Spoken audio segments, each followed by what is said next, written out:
Ambulance? ती ambulance नाही, ambulance आहे. ॲम्ब्युलन्स. जर तुम्हाला पण विली सारखं बरोबर उच्चार करायचे असतील तर डाउनलोड करा कुकू टीव्ही किड्स ॲप आणि एव्हरीडे कुछ नया सीखो. कुकू टीव्ही.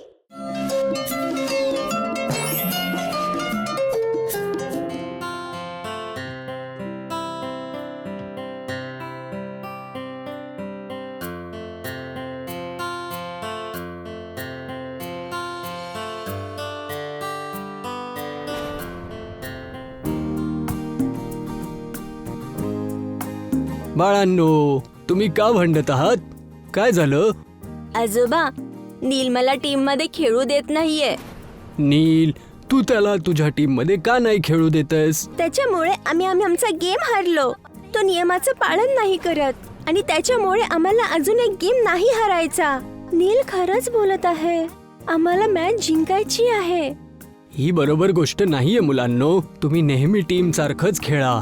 पण आजोबा, बाळांनो, तो तुम्ही टीम बनवून जर खेळला तर जिंकायची संभावना जरा जास्त असते. या बसा, मी तुम्हाला एक खूप चांगली एक गोष्ट सांगतो. आता एका छोट्या गावामध्ये एक मेहनती शेतकरी आपल्या 4 मुलांसोबत आणि परिवारासोबत तिथे राहत होता. त्यांचे मुलं नेहमी भांडतच असायचे.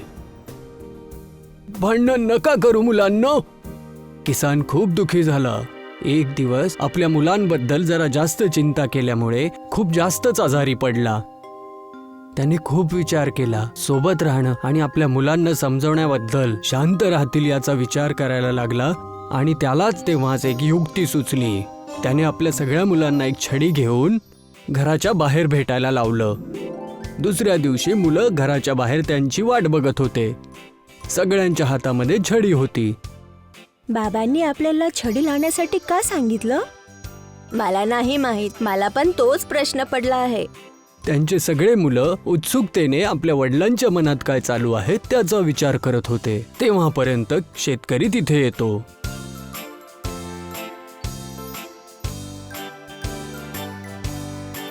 आणि आपल्या मुलांकडून सगळ्या काठ्या घेऊन एका गठ्ठ्यामध्ये बांधून टाकतात आणि ते आपल्या प्रत्येक मुलाला त्या लाकडाचा गठ्ठा तोडायला लावतात.